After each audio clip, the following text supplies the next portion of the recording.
Welcome to the Coachable Players podcast, a podcast built on a belief the most successful people in life, the athletes, business leaders, employees, share a trait. They are coachable. They are open to feedback, growing under pressure, and leading with humility beyond sports.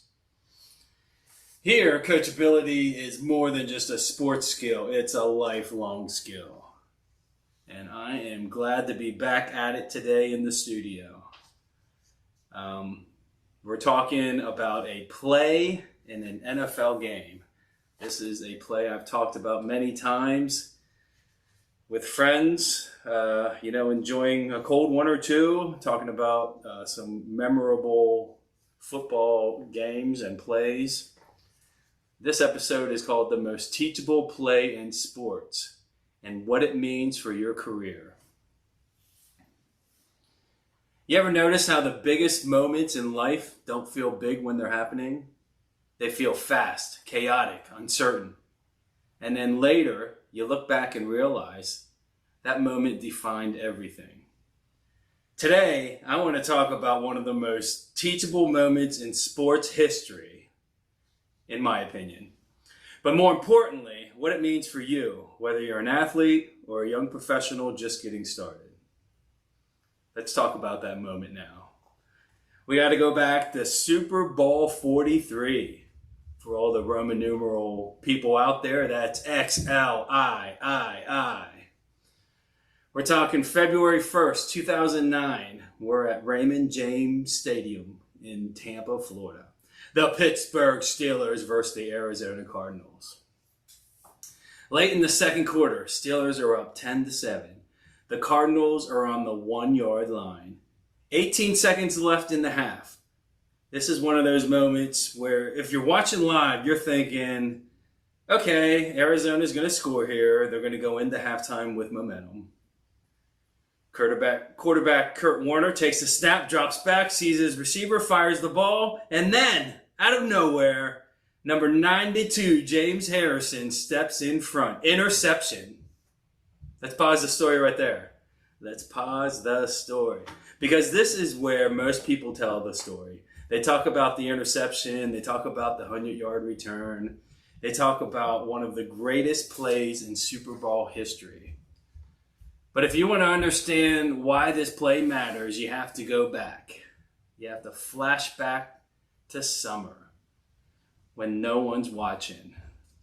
They're not watching on TV. They're not watching the games. This is summer practice. Let me ask you something. Have you ever been in a situation where someone kept repeating something to you over and over and you kind of nodded your head but didn't fully appreciate it at the time? Maybe a coach, maybe a boss, maybe a mentor. You hear it, you think you get it, but you don't really get it until later. That's where this story begins. Training camp, hot summer days, meetings that feel long, film sessions that feel repetitive. And standing in front of the room is the Defensive Coordinator Dick LeBeau. All season long, he had a message. Defense can play offense. You heard it during training camp. You heard it after games. You heard it, just people talking about it all season. Defense can play offense. Not once, not twice, all season that was said. Little personal reflection there. I'll be honest. This hits home, reoccurring messages and reoccurring comments. Because when I think back to times early in my own career where someone experience was trying to teach me something, I didn't fully buy in. Maybe I thought I already know that, or that won't really matter, or the classic, I'll figure it out when I need it. But for me personally, it goes back to the Master Builders Association and Tom Military. He was running Easley and Rivers, and we would have board meetings, 4 or 5 board meetings a year. I would give a legislative update, maybe talk about some education, all that fun stuff. And the next morning, Tom would always call me and he would ask about legislative topics that I brought up. He would ask about labor relations, which I was not involved with. He would ask about direction of the organization. He'd ask me all the time, and he'd always say, you're going to be a leader someday of an organization. Maybe it's this one, maybe it's another one. You have to get ready. He'd always say that to me, you have to get ready to lead construction companies. And I didn't realize that at the time. Sometimes you think people will repeat themselves over and over just to hear themselves talk. But they're actually preparing for the moment that I couldn't see yet. But now looking back, I understand what Tom was doing. I was very appreciative of Tom Military, especially today. But anyways, enough of my story. Let's get back to the game. Let's return to the Super Bowl. The 1 yard line, 18 seconds left. Harrison intercepts the ball, and right there he has a choice. Do I go down and end the play? Just play it safe and take it into halftime? But instead, he becomes the offense because he's been taught that all year. Defense can play offense. Defense can score. That return was awesome. I'm going to show you in the email, I'm going to show you a clip of the YouTube clip, so you got to watch it. Now watch what happens when you watch that video. Not as a fan, but as someone looking for lessons in life. Harrison starts running and something incredible unfolds. This isn't just one guy making a play. This becomes a full team effort. You see linemen, the big guys, running the length of the field. You see defensive backs turning into blockers. You see teammates picking off would-be tacklers. You see effort that goes beyond assignment. All 11 players doing their job and then doing more. That's not random. That's culture. That's coaching. That's trust. The play. Again, if you never really studied this moment, it's worth watching again, and the clip is going to be out there. I'm going to send it out there. It's awesome. The impact of this play, so instrumental in that game, so important in that game. Instead of the Cardinals scoring, the Steelers go 100 yards the other way. Touchdown, a 14-point swing. Momentum completely flipped. Steelers go into halftime up 17-7. And eventually they win the Super Bowl. The real lesson?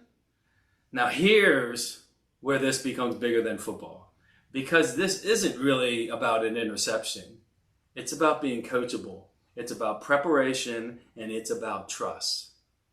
For the young professionals, if you're early in your career right now, this applies directly to you. You're in your version of training camp.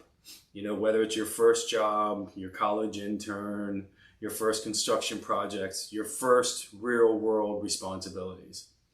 And just like those players, you've got people around you who have been there before. Managers, supervisors, mentors, safety directors. And sometimes they're repeating things, processes, standards, expectations. And it's easy to think, I've got this, but here's the truth. The things they're repeating, those are your defense can play offense moments. They're preparing you for a situation you haven't faced yet. You got to trust the team too. That's an important takeaway from this play. The second part of the lesson is just as important. Trust, trust, trust. Because Harrison doesn't score that touchdown alone. Not even close. That play only works because teammates hustled, teammates blocked, teammates never gave up, teammates believed. And in your career, it's no different. You can be talented, you can work hard, but if you don't trust your team, you'll never maximize your moment. I've seen this play out in real life. Moments where everything is on the line, a big meeting, a major deadline, a tough situation, and you realize you're not doing this alone. First few years of my career, I tried to do everything alone. And once you embrace the team and you understand everyone is in the same mission, you got to understand you're not doing it alone. Someone covers for you. Someone steps in. Someone helps. Someone makes a play you didn't see coming. And afterwards you think to yourself, that worked because we trusted each other. We got through this. We accomplished a goal. We did it because we trusted each other. So let's bring it all together. So when I look at that play, and I'm going to watch it right now. I'm going to watch it again right after I record this. I don't just see a highlight. I see a coach that taught relentlessly. I see players who listened, even when it was repetitive. A team that trusted each other in a moment where preparation met opportunity. It was awesome. You'll have to check out that play. You don't get to choose when your Super Bowl moment happens in sports or in your career, but you do get to choose how prepared you are for it. So listen, even when it feels repetitive, even when it feels small, trust your coaches, trust your teammates, trust the mission, because one day you'll find yourself in a moment where everything slows down just enough and you'll either react or execute. And that's what being coachable is all about.